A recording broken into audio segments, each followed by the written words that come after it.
Hello, friends. Welcome to the Particularly Peculiar podcast. Today is a Saturday. We actually have the weekend off together, We do. and it's lovely, but I do want to let you guys know our kids are here and very much awake. So if you hear any crazy, if you hear any screaming or Right. crashing in the background, Totally normal. yeah, just be aware. It's just our children. Don't be alarmed. We have it under control. Yeah, kind of. Yeah, it is pretty rare that we have a weekend together. And Yeah. I mean, I do still work tonight, but it's True. okay. I'll take it. Just one night. And it's just a few hours. Yeah. And we've had our weather. Once again, we live in Iowa. So any Midwesterners know the fluctuation of weather is ridiculous. Yeah, it's terrible. And we had gone from 30s to 90s temperatures, and then now it's 50 degrees today. I Yeah. was feeling a little under the weather as I went to bed last night, and I feel okay today. But, it's just kind of a gloomy day today. It is very gloomy, but I'm glad we're not in Colorado. What's going on there? It's snowing. Oh. Yeah, your aunt actually posted to her Snapchat of major accumulation at her house. Wow. Yeah. No, Yeah. thank you. So we have it pretty good. Yep. Let's not complain. Yep. Perception is reality. And I guess everything's great here because there is no snow on the ground. There's no snow. Thank the Lord. Lord. Okay, so today is kind of a deep topic, you guys. It might be a little sad, a little triggering for some people, probably maybe. So I do want to give a trigger warning at the beginning of our episode. There is discussion of suicide, and there may be some discussion of maybe some abuse, Right. kind of in a context. I think this case has really been in the spotlight lately. So some people will know quite a bit about it, but if you don't, this is going to be a really good episode. And the whole time you're going to be like, what is going on here? Yeah, I mean, literally, what the hell? That's the only thing Right. I think even when I hear about this case, I am just like, what? And we've watched a few things on this. I remember when this case happened, we were together. I think it was 2014. Yeah. And I just remember being like, what the hell? Who does that? So what's the case we have? So the case that we have today is the case of Conrad Roy and Michelle Carter. Yes. So it is a true crime case for all of our true crime fans out there. I think this is our first true crime case. But I wanted to do this case since it is Mental Health Awareness Month. I kind of wanted to bring the month to a close with a case that is almost monumental in mental health awareness, is monumental in the law. They've never had a case like this before because it brings in suicide, it brings in Coercion. But it also brings in technology where they've never seen Right. a situation like this. So I think the people on this case were kind of like, how the hell do we do this? Right. The prosecution and the defense, both, I think they didn't have really a good idea of what to do. It was kind of an unprecedented thing. Absolutely. At the time. And it really, like you said, it really brings in so many different aspects of mental health and technology that, we learned a lot from. Yeah. Okay, so let's go ahead and get into the case of Conrad Roy III. Conrad Henry Roy III, or Coco, as his family and close friends called him, was born September 12th, 1995 in Mattapoisett, Massachusetts, to Conrad Roy Jr. and Lynn Roy. He was also raised alongside his two younger sisters. He was a fairly normal young kid. His parents did go through a divorce, I believe, like in his teen years that he took pretty hard. He suffered from social anxiety. He was on medication for depression. He did graduate from Old Rochester Regional High School, and he did go on to obtain his captain's license while working with his dad, grandfather, and uncle at the family's marine salvage business. He was active in sports, but he often struggled relating to kids his own age. He enjoyed working on the boat and being out on the water more than being at school. As one would. Yes, absolutely. I saw in some places that he had even obtained a scholarship to Fitchburg State University, but ultimately he decided against attending. Conrad came across as a very introspective young kid. He was smart. He spoke very eloquently.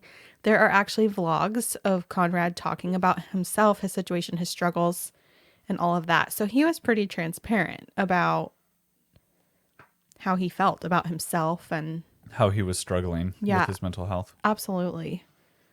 Which is not good that someone can be so open about it, but nothing happens. Well, so Conrad did have a few attempts of taking his life before this case. And they did try and get him help. And actually, Lynn, Conrad's mom, discussed how he had been, he had tried to die by suicide. He had tried to take his own life. But he had been going to therapy and putting in the work. And they really thought that he was improving. So I think that's a thing to remember throughout this case, is that his parents really thought he was coming back around. And I mean, he had gotten his captain's license. He was excited to work on his family's business, or he was excited to work in the family business. And I mean, he just had a lot going for him. And he even mentioned that in one of his vlogs. He says, I'm a great guy. I got a lot going for me. And he did. But I think, as we all know, when we have a mental illness that kind of hangs on like that, you don't always feel that way. Right. It's day by day, sometimes hour by hour. Exactly. So I do want to give a bit of background on Michelle Carter. She's the other key player in this case. Michelle Carter was born August 11th, 1996 to Gail and David Carter. She did live in Plainville, which there is a Hulu series out called The Girl from Plainville. We watched it. It is very interesting. Christian thought it was pretty creepy. Yeah, I only watched part of it. Yeah. Because, I don't know, it's such a weird... Kind of grosses you out a little bit. It does. It really makes me feel kind of weird, and I just didn't really like it. Yeah. So I do kind of want to mention that Michelle had her own host of mental health problems. And I think that's something that we have to keep in mind. We do bring up Conrad and his struggles, of course. I mean, this case really is a case about Conrad. But I do think we have to remember that there's another person involved here. Not to say that, I think one has worse mental health issues than the other, or that I'm excusing any behavior. But just so it's known, she was actually on the road to developing an eating disorder by the time she was 8 or 9 years old. She also had mentioned to some friends over text messages that were found that she had issues with cutting and things like that. Honestly, we don't know if that's true. As we will see, Michelle was a habitual liar. So we don't know if that's 100% true, but there is some talk of that. And she was also on antipsychotic medication by the time she was 14 years old. So she did clearly have mental health concerns. Yes. So how did these two come to meet? Well, Conrad and Michelle met in Florida in 2012 while visiting relatives. And these relatives were actually friends, and they introduced the pair. They had a great time together in Florida, and there were actually several texts that were referenced about their time together there, including them riding bikes and spending time by the ocean, that typical like summer love, teenage romance type of thing. Yes. They kept in touch in the following years, obviously. It was mostly by email, text, and phone calls, and I believe they only lived maybe an hour away from each other, but even though they weren't that far away, they only ever saw each other a few times. They discussed trying to meet up here and there, but all in all, I think they might have actually seen each other in real life less than 5 times in those 2 years. Which, anymore, isn't too unheard of No. with the technology available to us. So not really an unusual relationship at this point. Okay, I'm going to jump ahead here a bit, but for anyone who does know this case, they would know what happens. Conrad did end up dying by suicide. He ended up using carbon monoxide poisoning. He was found parked behind or next to a Kmart. His mother woke up that morning, the morning of July 13th, and realized that Conrad had not come home. And she had not heard from him. She had not had any texts or phone calls from him either. Right. So she placed a call to the police. When his truck was found, they did realize that Conrad was dead inside of his truck. At first, they did not know, obviously, what happened. They were just kind of looking in the windows and saw him unresponsive. I think the police officer that found him said, you know, when you see as many people dead as I have, you just know, which Right. is terribly sad. Yes, it is. But they did open the door. They found Conrad in there with what he used to commit suicide, and they found his phone. I believe it was either tucked into his pants, in his pocket, or laying on his lap. Of course, when they saw that his phone was there, they did take that in as evidence, which thank God they did. I mean, truthfully, I think it was, you would think in a suicide case, it's a suicide, right? Yeah, had they never looked at the phone, the rest of this case would have never unfolded, potentially. Correct. So I did watch the documentary. It's an HBO documentary, I think. It's called I Love You, Now Die. The detectives on there went into detail that when they turned on his phone, they saw only one thread of messages. They saw it was to Michelle. And at first they're like, probably a girlfriend, right? But they opened that thread and they saw the stream of texts between Michelle and Conrad. And the majority of those texts towards the end were Michelle urging him to commit suicide. So at that point, detectives actually went to Michelle's school to interview her about Conrad's passing and her involvement. She definitely tried to downplay it.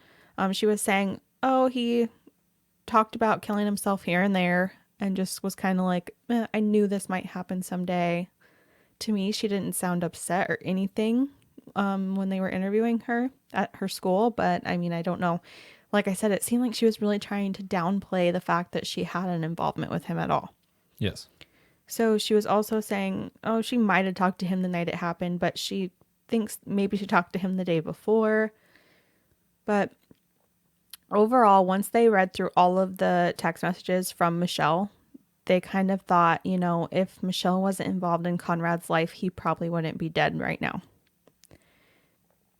So she actually talked to him while he was going through with this. They talked on the phone for 2 hours, or about 2 hours throughout the time frame, like between him saying, I'm going to go do this, and being there and going forth with it. She encouraged Conrad. She gave him ideas on how to go through with it. She included ideas such as drinking bleach or hanging himself.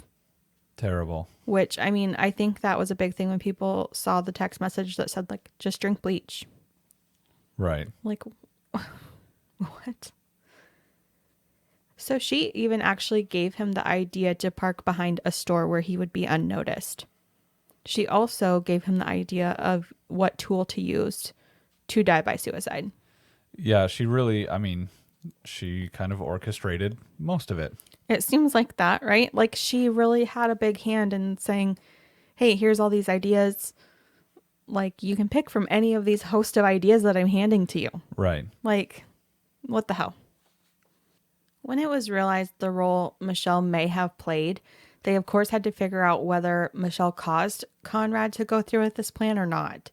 And if it wasn't for Michelle, would he still be alive? Would he have gone through with it? As I stated previously, he did try to die by suicide before, and it seems the thoughts were almost always with him. But the week leading up to his final attempt, he also seemed to be pretty hesitant. He was messaging Michelle that he was having a hard time with leaving his family. He was getting scared, things like that. So we do actually have some text exchanges between Conrad and Michelle that we are going to read together now.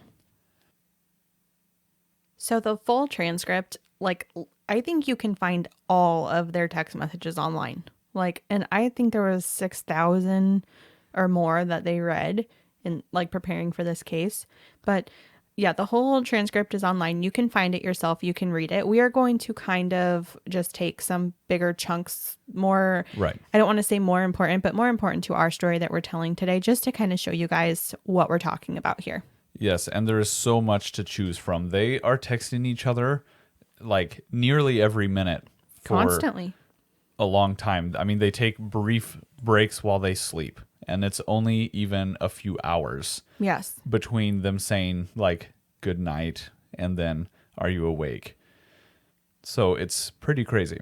It is. So these texts started at 4:07 a.m. I don't know what teenager is up at 4 in the morning, but that sounds terrible. So anyway, we start out with Michelle texting Conrad. Conrad, hey, are you there? Hey, sorry, I fell asleep. It's okay. Why haven't you done it yet, though? I'm too messed up to. What are you talking about? My head.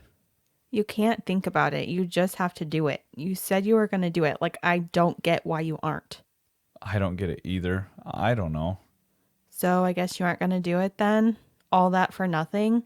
I'm just so confused. Like, you were so ready and determined.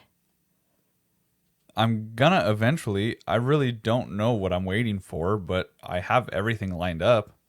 No, you're not, Conrad. Last night was it. You keep pushing it off and you say you'll do it, but you never do. It's always going to be that way if you don't take action. Yeah, and like we said, that is already just a small snippet of what they've said. And it's so clear to me that she is instigating this so hard, and he's even like, I don't even know why I'm gonna do this, and I don't blah, blah, blah. And she's like, well, you need to do it and you're never gonna do it. And Yeah. I mean, it's crazy to me that it's 4 in the morning and she's already like, why haven't you done it yet? right. What are you doing? Yeah. Like making him feel bad for not doing this, Right. which is bonkers. So we jump forward a few hours. This is about 9:30 a.m. on that same day. This is actually July 12th. I don't know if I mentioned that, but July 12th about 9:30 a.m. All right, I'm taking Holly for a walk. Okay. I don't know why I'm like this. Sometimes things happen and we never have the answers why. Like, why am I so hesitant lately? Like 2 weeks ago, I was willing to try everything, and now I'm worse, really bad, and I'm not following through. It's eating me inside. You're so hesitant because you keep overthinking it and pushing it off. You just need to do it, Conrad. The more you push it off, the more it will eat at you. You're ready and prepared. All you have to do is turn that generator on and you'll be free and happy. No more pushing it off. No more waiting. You're right. If you want it as bad as you say you do, it's time to do it today. Yep, no more waiting. Okay, but I'm serious. Like, you can't even wait until tonight. You have to do it when you get back from your walk. Thank you. For what? Still being here. I would never leave you. You're the love of my life, my boyfriend. You're my heart. I would never leave you. Aw, I love you. I love you too. And that is a glowing example of their entire relationship, it seems. It's constantly like that, it seems like. Yes, it's back and forth to where he is so thankful for her talking him into him following through with this. Right. Like, he's so thankful that she's okay with it or that she's pushing him to do something that's going to take him out of his pain, I think. So then they go on for the next couple hours exchanging many more text messages where he talks about being scared for his family, and it sounds like what he's saying is, he doesn't want to leave them because He loves them. he loves them. So he then doesn't he go to the beach Yes. with his mom? Yeah, his mom asked him to go to the beach with him and his sisters that day. So he did. And then throughout that, she keeps saying, well, you need to do it when you get back. Like, he's doing these things. He walked his dog. He went to the beach with his family. And every time he says he's going to do something, she says, well, you need to do it when you get back. Okay, so now we're going to jump ahead a bit. We are at still July 12th, and this is at about 4:30 p.m. I know where to go now. Where? A parking lot. There's going to be no cars there at 9, so that's when I'll be found. Okay, perfect. When will you be home? 10 minutes. Haha, that's perfect. Okay. And well, yeah, I don't know. Like, I don't want to kill anyone else with me. You won't? Like, when they open the door, they won't know that it's odorless and colorless. You're overthinking. They will see the generator and they'll realize that you breathed in the CO. So I should keep it in the back seat or the front. In front, you could write on a piece of paper and tape it on saying like carbon monoxide or something if you're scared about that. I was thinking that, but someone might see it before it actually happens. Well, wait, the generator is going to be on because you'll be passed out, so they'll know you used carbon poisoning. Dead. It's not loud, is it? Not really, LMAO. So I think we both want to point out here that she is saying you'll be passed out. Oh, wait, fix that. You'll be dead. Yes, she made it a point to correct the fact that she said passed out, that she meant to actually say dead. And then the next one that he sends about it being loud is not really LMAO. Like, they're just having a great time laughing about. It's just a total casual conversation. Yes, it's just normal because at this point they've been talking about it for a long time. It's not just this day. I mean, there's been years. How long were they together? 2 years that they had been texting. They met in 2012. Right. So there was, I mean, they had been talking to each other for years, and Conrad had mentioned killing himself multiple times. Right. I mean, her pushing him to this extent didn't quite happen until like pretty recently around here. Right. But I mean, yeah, there had been talk of this for years. Yes. So that's why it all seems so casual between them, is just this is just what they normally talk about, you know, and they've developed this relationship that it's just normal. Right. It's just centered around, I think, their love for each other, oddly, but then also their mental issues that they can discuss between each other very openly. I don't think either of them were super open about their mental issues. Well, Conrad more, I think, than Michelle. He really relied on Michelle, I think, to discuss those issues. Right.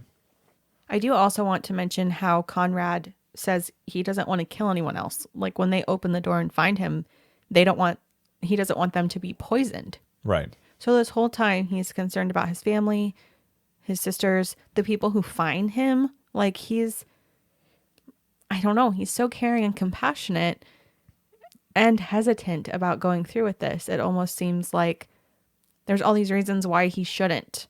But none of them really seem to show much concern for his own life, you know, at this point. Not saying that maybe he didn't before, but at this point it seems like he's not concerned with himself. He's concerned about everybody else. Yes. You know, like he has like no attachment already to his life. He's just thinking about how it's going to affect everybody else. So they continue to text back and forth for the remainder of the day. Until about 6 o'clock at night, there's text messages, and then there's like 2 almost hour-long phone calls between the two of them. In the time that they were texting back and forth, Michelle even says, hey, you're going to delete these messages, right? Or did you delete those messages? Yes. And he says, yes, but keep talking to me. And she said, I'll keep talking to you. I'll keep texting you until you basically start the process. He goes on to say how he's taking his sisters out for ice cream. He also tells her how he's procrastinating He's still overthinking. He still hasn't left. Until he finally says, okay, I'm almost there. And that's where the texting kind of ceases and the phone calls are shown on the record. Which there's no actual like recordings of these conversations. They just see on the records that they spoke on the phone for 45 minutes or whatever. Right. So they don't know what was said during that time. So then about 9 o'clock that night, Michelle texts Conrad again, and Conrad would be passed away at this point. She says, please answer me. I'm scared. Are you okay? I love you. Please answer. Then there's about an hour. And then she texts again about 10:30 at night. She says, you're at your dad's. Camden told me. I'll get you help soon, I guess. And then she says, I thought you actually did it. And at this time, she was texting Camden, his sister, and his mom, Lynn, and being like, have you heard from Conrad? Do you know where Conrad is? Yes. So she's like weaving this, web of whatever here. Her non-involvement. Correct. Because the point where she had said, did you delete the messages? She already had in mind, well, if the messages are not on the phone, then I'll just create this story later so that she wouldn't be involved. Right. It'll look like she's getting him help and being a concerned girlfriend. Right. Yes. Speaking of kind of weaving this web, I do want to mention here also that Michelle had actually told her friends like 2 days before that Conrad was missing. So she had already texted her friends saying that Conrad was missing. They didn't know where he was, and she was scared. Of course, she started getting a lot of attention at that point. And, oh my gosh, are you okay? I hope they find him. I hope everything's okay. But she knew where Conrad was because the whole time she was texting him about his impending suicide. Right. The records show her doing this, he's missing, while simultaneously messaging him like normal. Correct. Yeah, she was like practicing. Yes, almost. What they say, it was like a dry run to Right. see how it would be when she was the grieving girlfriend. Right. And she liked how it looked. Yeah, she liked how it felt. And I mean, again, I think watching the documentary, watching 2020 episodes, watching, anything that was discussing Michelle there, she was very lonely. She was someone who suffered greatly from, again, her mental struggles, being very alone. She would text people, trying to initiate friendships, hanging out with them. People would be like, no, don't really want to hang out with you. She overshared a lot. She kind of tried to insert herself into people's lives. And obviously, these teenage girls did not like that. They were not very nice and accepting about that. So she had a pretty hard time with that. She was very lonely. Mm-hmm. So I think when people started to show her that attention and give her the attention of someone who is hurting, she was like, oh, people are paying attention to me. Yes. And then it seems as if she started to push really hard at that point, like consistently. Right. This needs to happen. I think the nail in the coffin here was actually a text that Michelle had sent a friend. After this all happened, it was actually 2 months after Conrad's death, but they did find this text message somehow. I'm not exactly sure. They must have still had access to her phone records. Well, I think they didn't start investigating till quite a ways after, right? Oh yeah, true. Yeah, I didn't even think about it. It's not like they started investigating like the day he died. Right. Yep.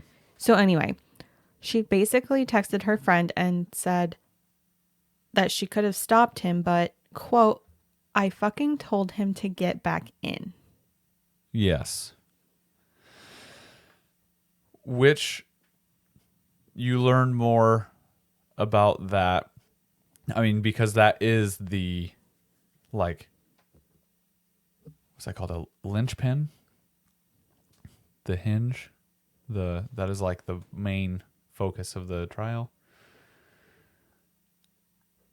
Which you do learn more in the documentary about. That message was, I mean, monumental in the case, because they were saying that he called her while it was happening while the generator was running and got out of the truck, called her, saying that he didn't want to go through with it, but that she told him to get back in. Yes. And you need to do it. Correct. So that is where the indictment really came from, was they're trying to say that that moment right there is, like you said, was the final nail in the coffin. Right. And I'm going to come back to that again here in a minute too and kind of discuss my point of view on that a little bit more as well. Okay. But anyway, the defense called Dr. Bregan to the stand to argue that Michelle suffered from something called an involuntary intoxication. This contributed not only to Michelle's actions leading up to the date of Conrad's suicide, but Dr. Bregan even said that they very well both could have suffered from this condition, which created somewhat of the perfect storm. So what is an involuntary intoxication? Basically, what this Dr. Bregan was arguing is that their medications that they were taking for their depression and things like that was basically causing either too much chemical or something like that, and it was making them act different than they normally would, which I know we've all heard, like the side effects of medication being increased risk of suicide, increased thoughts of depression, or increased depression, things like that. Well, that's the reason why, is because there's too much of a chemical going on in the body creating those things. And those types of things are very common in teenagers because we're teenagers, like we're already kind of crazy, right? When we're teenagers, then we're putting these medications into our bodies that's trying to adjust those chemicals. So, there is maybe some plausibility to that, but you will hear from someone in the documentary say, that's very, very rare. We very rarely even use that diagnosis for anybody, and it would have been more noticeable. And they actually argue that Michelle had been attending therapy. So any good therapist would have noticed if their client was acting, strange, acting like they were having a bad reaction to their medication. Right. In the end, Michelle was sentenced to 2.5 years for involuntary manslaughter, with 15 months to be served and the rest suspended, followed by 5 years of probation. She was given a stay while appeals were being done, so she was actually at home for quite some time waiting for the process to finish. Eventually, her appeals were denied. Michelle was sent to prison in February of 2019, but she only served, I think, what would that be, about 15 months in prison. She was released in January of 2020. Wait, she went in February of 19, was released January of 20? That's 11 months. Okay, so 11 months. She didn't even complete the full 15 months of her sentence. Right. I think they let her out for good behavior or something. So the issue that the prosecution had to go up against was that Massachusetts did not have any law against assisted suicide, and this wasn't really a homicide. Right. So what is the charge of involuntary manslaughter?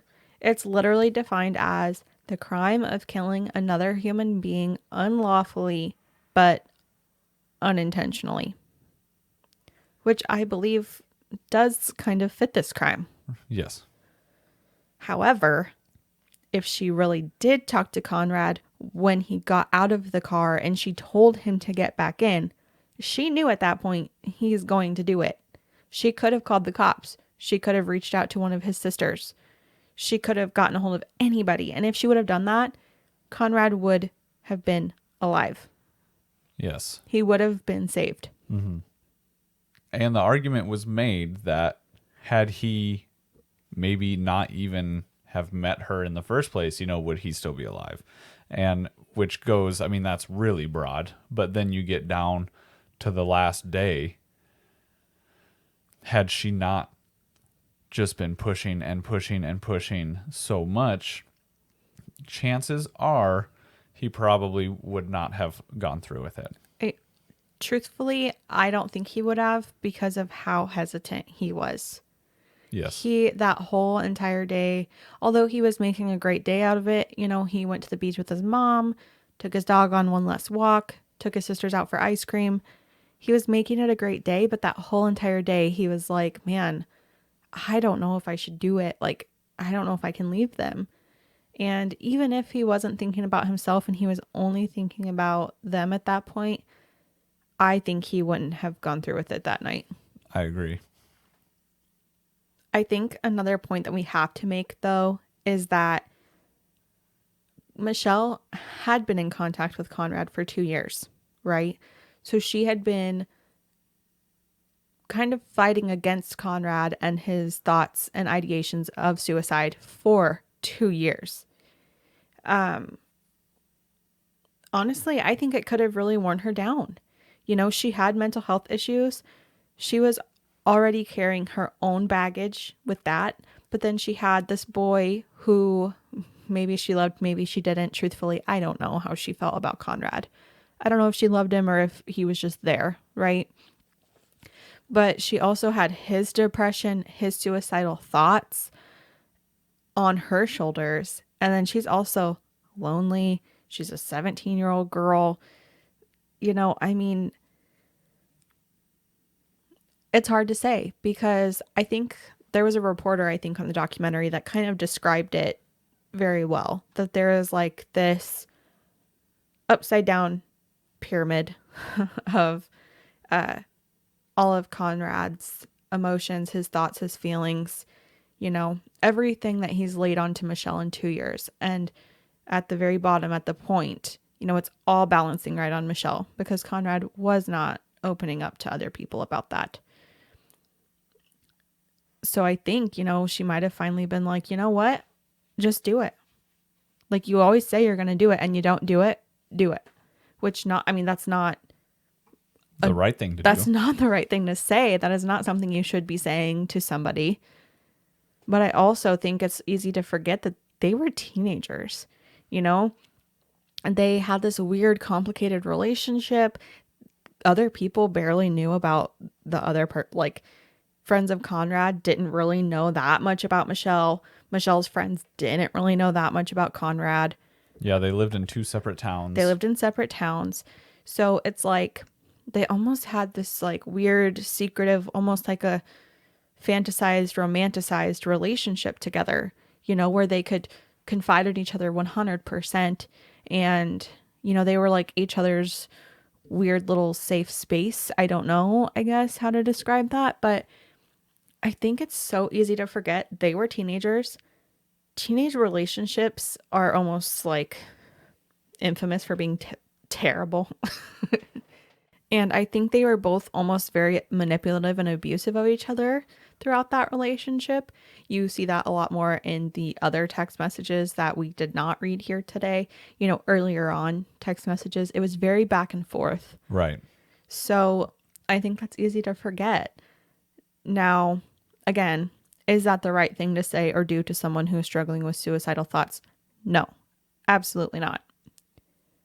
I think another thing is that you can go back and forth on this all day, but the fact that she knew he had a plan and he was executing it, that she did not at that point be like, oh shit, this is serious, this is real. So there had always been this talk of Conrad committing suicide, wanting to die by suicide, but I don't think he ever really had a set plan and was like, I am going there to do it now. So I think at that point, when he was leaving his house, he had his tools prepared to do so, and he knew where he was going. That is a thought out plan. And the number one thing they teach you when helping someone with suicide is, do you have a plan? If they do, they need help right now. If she would have just said, oh shit, this is really happening, and called somebody, he wouldn't have done it. And I think that is where that makes it a crime, right? I think so. When you watch the documentary and they are interviewing people about the case, anyone who is leaning on the side that it's not a crime, they always say, well, was it ethical? No. Was it the right thing to do? No. It wasn't morally correct. But was it a crime? And that is the other side to it. But you got to think, yeah, I mean, he was in the middle of it and then tried to stop, and she said to get back in. Once again, I mean, he then chose to get back in, like she didn't forcibly put his body back into the truck, he then got himself back into the truck. Also, like we had said, there's no actual recordings of what was said on those 2 phone calls, that they spoke last. And we know that she happened to lie a lot. So did she just say that to her friend? Oh, I told him to get back in the truck. Was she just lying to have more involvement for more attention? Or did she actually tell him that? Is that actually what happened? Did he even get out of the truck in the first place and she told him to get back in? We don't know. Maybe the first time it worked. Maybe it didn't. Like right there at the end, there's so much unknown. It's kind of difficult. But based on the fact that she told her friend that Michelle told him to get back in the truck, that's when the judge even states in the documentary, at that point, she knew the environment was toxic and she had him get back in. Encouraged him to. Right.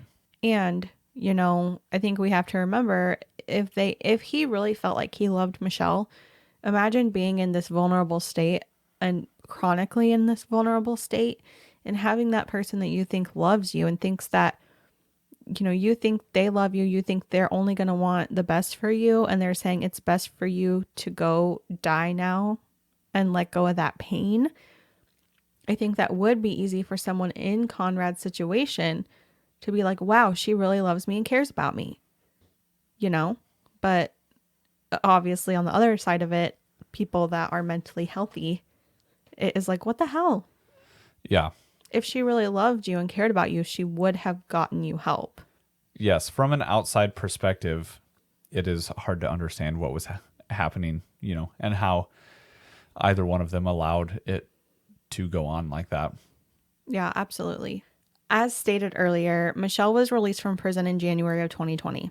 According to Today's Show, she has not made any public appearances since she was released from prison, and there is no publicly reported information concerning her whereabouts or her life after prison. I think a big thing to take out of this whole conversation is that mental health is such an important thing, and we need to continue to remove the stigma in order to open the conversation. Make sure that people feel safe in speaking with others about their issues, and make sure that, it's not all on one person. I think that's so important that you need like a support system. Yes. Not just one support person. Having one support person, sometimes that's all you can do. I understand that 100%, but Yes. I think it is so important for everyone to remember that we need a support system. We need to utilize that support system, and we need to be open about our struggles, really be able to be open about our struggles, not just kind of pick and choose what we share with, pick and choose who we share it with also. Yes, I agree 100%. So this one was really tough this week, you guys. It's a very sad case. Very sad, very unfortunate. I think we do always want to make sure that we remember this true crime. As much as, we enjoy talking about it and hearing about it, we are not doing that as a way to kind of, what's the word? We're not doing glorify. Right. We're not trying to glorify the people on the other side. We always want to remember that there is a victim involved here. And this is an open discussion about things that have happened so that we can learn from the things that have happened and adapt and change and get better in the future. That's right. We do want to do that. We will. But I still want to say this episode was for Conrad Roy and his family, and to bring awareness to Conrad's case and make sure that we are always speaking up for people who cannot speak up for themselves. Yes. So let us know what you think about the case. Yeah, let us know what you guys think about like the sentencing. That's super interesting to me what other people think about that. Yes, how much time or little time she got and actually served for this. Should she not have served at all? Maybe you think that it was not a crime. Maybe you think it should be more. Just let us know. You can find our Instagram and our Facebook at Particularly Peculiar Pod. You can find our YouTube channel at Particularly Peculiar Podcast. You can also email us at taylor@particularlypeculiar.com. All right, we will see you again soon. Until next time, Our peculiar people.